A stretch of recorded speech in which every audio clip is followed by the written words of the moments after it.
Sani sita sisir da alikar sika hormore se terina saitan boiri सनम को यीशु मसीह तुमते दुलर जोहार इन उर्मिला मुर्मू आपे सनम को तेहे냐 नवा नपाय एतोहब चैनल तीन सगुन दारामेद पेया तेहे냐 विषय दो हुयुग कना सुलुक रिनी राजा देलाबन अंजमा अडी सेरमा मांग रे इन नौकानी मेटांग जुआनी बड़ाय लदेया जहां दो मेटांग मोटरसाइकिल गुंडा को दौड़ रे ताहे कना उनी दो नौकाना मिट्टी मिशन क्षेत्र रे हारा लना जहां रे कि आजरिन आयो बाबा किन कमी कान ताहे कना जहां समय रे आकवा परिवार दो अमेरिका खन को रुआड़ हेजना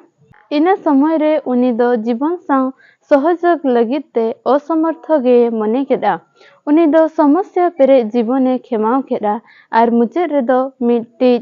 हाराव आर जितव रेना गुंडा दौड़ को सावते सामांग कते ए गोज एना नेलाबन जोहन 14 रेना 25 खन 31 पद रे नौका लेका ओलकना आपे सावतेन ताहे कान रे नोआ को कथान गलमराव अकाद पेया मेनखान सहते उनी सनत जीवी ओने उनी अपुन दो इन ᱧᱩᱛᱩᱢ ते कुले उनी गे सनम कोय चेद अपेया आर ओका कुन लय अकाद पेया सनम कोय दिशा ओचो पेया सुलुक इन दोहो ओटो अपे कना इन्या सुलुक गिन एमा पे कना धरती ए एमा पे कान लेका दो बन एमा पे कना अपेया मन दो आलो खादबदो तपेमा आर आलो दुर्किय तपेमा अंजम अकाद अपे इनिन मेता पे बांगमा इनिन चला कान आर आपे ठेनिन रुआड़ हिजुआ इन पे दुलड़िन खान बाबा ठेनिन चला कान इयते पे रस्का कोआ हुनंग इनतेन बाबा दो इन खने मारांग गिया आर नित तो ओना औरी हुयु रेगिन मेता पे कना जेमन हुइलेन रेपे पतियो आपे तुलुज आर दो ढेर बन गालमरावा एनतेन नुआ धरती रिन राजे हिजु कना आर इन रे चेद हो बनुआ मेनखान चेद लेका बाबा ये हुकुमा दिन उनका गिन कमीएआ जेमन धरती रिन को बड़ाय बांग मा बाबा दुलड़िन मा बेरेट पे नोडे खन दबन चलाआ इन अडी गान मुचाद अक्ते रे इन गड़ो आकाद कोआ मेनखान नोआ दो इन लगिनते जतो खन मारांग उयहरगा ताहे कना नोआ दो नौकाना मिटांग बागान ताहे लेना जहां रे दो मिट्टी गाडा रेना आडे पासे रे मिट प्राकृतिको रेया घास पेरेज गुम्फा ताहे कना आज रिन पेड़ा को दो गुलई ते को बाइक को दोहो केआ आर घास चेतान रे इन दो मिट्टी पेड़ा सला इन दुड़ुब लेना आर अलिंग दो सेवा सरहाव लिंग परिचालना ये ताहे कना अलिंग दो उनको गुंडा गोष्ठी को तला रे सहज सलाते आर खाटोते शांति रेया विषय आर केवल जिसुआ दुलड़ हे अगु दाड़ेया उनका लेकाना भितरिया रेया सुलुक विषय लिंग लय ताहे कना नोआ को तायम ओना motorcycle horror Rini mid horror आले धन्यवाद एम साउते चलाव चलावते आरहोय रुआड़ हेजना इन दो आजा कथा को दो मोठे गे बन हिड़िंग अकादा उनी दोय लय केदा इन ठेन मेटांग बाइक मेटांग मारांग ओड़ा आर मिटी दुलड़िया मेनाय तिnya मेनखान इन दो चेद सुलुक होंगे बन नाम दाड़ेया कना ओनाते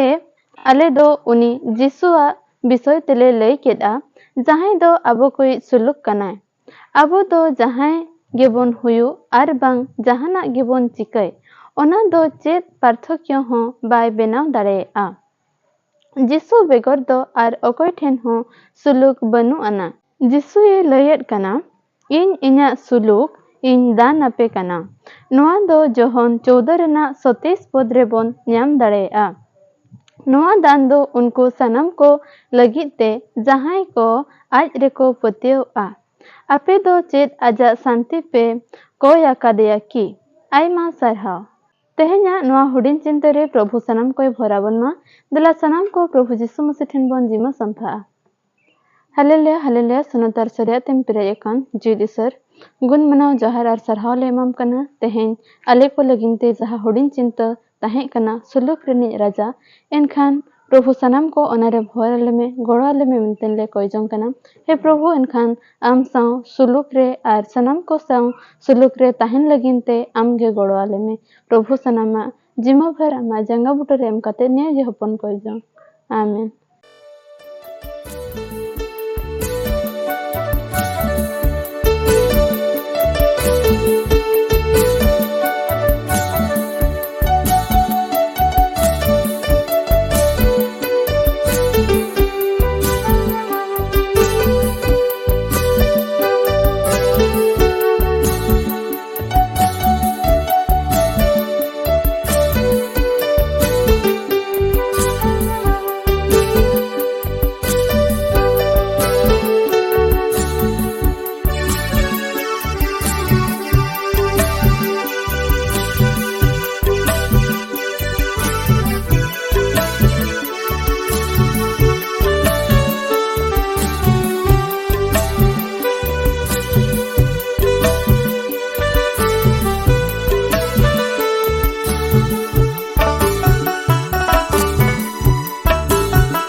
Sita sisir da